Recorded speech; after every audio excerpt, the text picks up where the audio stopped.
بسم اللہ الرحمن الرحیم۔ کرسٹوفر لی کی فلم ہارر آف ڈریکولا سے متاثر ہو کر بنائی جانے والی فلم زندہ لاش۔ سائنس کے پروفیسر کا کردار سینئر اداکار ریحان نے ادا کیا۔ 14 جولائی 1967 میں ملک بھر میں نمائش کے لیے پیش کی گئی۔ تحریر سرفراز فرید نہاش۔ سائنس کے ایک پروفیسر کے عجیب و غریب تجربے پر مبنی ایک خوفناک فلم کرسٹوفر لی کی مشہور فلم ہارر آف ڈریکولا سے متاثر ہو کر بنائی جانے والی فلم زندہ لاش کے پروڈیوسر عبدالباقی تھے، جو اداکار حبیب کے بہنوئی بھی تھے۔ یہ اپنی نوعیت کا پہلا سنسنی خیز تجربہ فلم کی صورت میں 1967 میں فلم زندہ لاش کے نام سے کیا گیا۔ اس دور میں بالی ووڈ کی بلاک بسٹر کلر فلم کو پاکستان میں کاپی کرنا بہت بڑا رسک تھا۔ شائقین کو جب ایک اعلیٰ معیار کی اور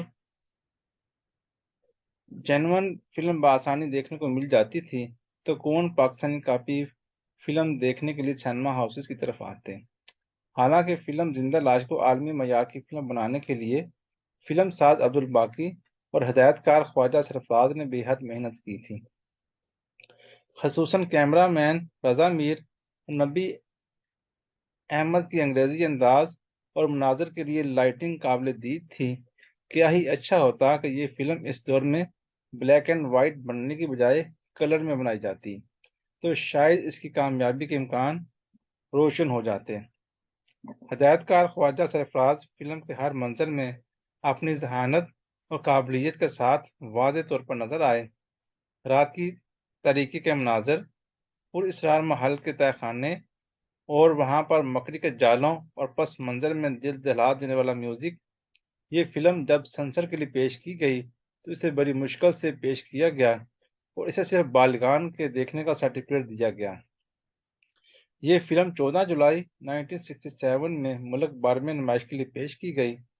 کراچی کے رینو اور لاہور کے کیپٹل سینما میں اس کا بزنس تسلی بخش نہ رہا، لیکن اپنے سیکنڈ رن میں کراچی کے ناز سینما اور ملک کے دیگر شہروں میں اس فلم نے ہاؤس فل کی ریٹنگ بآسانی حاصل کر لی۔ فلم کا سب سے اہم کردار سینئر اداکار ریحان مرحوم نے ادا کیا تھا، جو کہانی کا بنیادی کردار تھا۔ یہ ایک سائنس کے پروفیسر تابانی کا کردار تھا، جس نے شہر سے دور جنگل میں ایک پر اسرار بنگلہ بنایا ہوا تھا۔ اسی بنگلے میں اس نے ایک لیبارٹری بنا رکھی تھی۔ یہ پروفیسر انسان کی موت پر یقین نہیں رکھتا تھا اور اس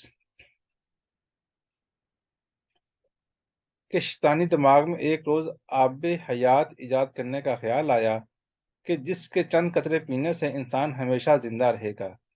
اس شیطانی ایجاد کے تجربے کے لیے وہ حسین اور خوبصورت لڑکیوں کو بھیٹ چڑھانے لگا۔ جوں جوں اس نے اپنے تجربے کو کامیاب کرنے کے لیے معصوم عورتوں کو اپنا شکار بنانا شروع کیا، اس کی جسمانی ہیبت میں خوفناک تبدیلی پیدا ہو گئی۔ خصوصاً اس کے دانت، جو خونخوار درندے کی طرح نوجوان حسین عورتوں کی گردن میں پیوست ہو کر خون کے قطرے پینے لگا۔ دانتوں کے زہر سے وہ عورتیں ابدی نیند سو جاتیں۔ وہ جب پہلی بار کسی عورت سے ملتا تو وہ اسے اپنی شخصیت سے متاثر کرتا اور وہ رات کو ہر طرح کا بیس بدل کر اپنے مطلوب شکار تک پہنچ جاتا۔ دن کی روشنی میں وہ ایک عام انسان کی طرح لوگوں سے ملتا۔ جیسے ہی رات ہوتی، اس کا چہرہ ایک بھیانک ڈریکولا کی شکل میں تبدیل ہو جاتا ہے۔ جس عورت کی گردن پر وہ اپنے دانت پیوست کرتا، وہ ایک عام عورت سے زندہ لاش بن کر بھٹکتی رہتی اور دیگر لوگوں کا خون چوستی رہتی۔ وہ ایک بدروح بن کر بھٹکتی رہتی۔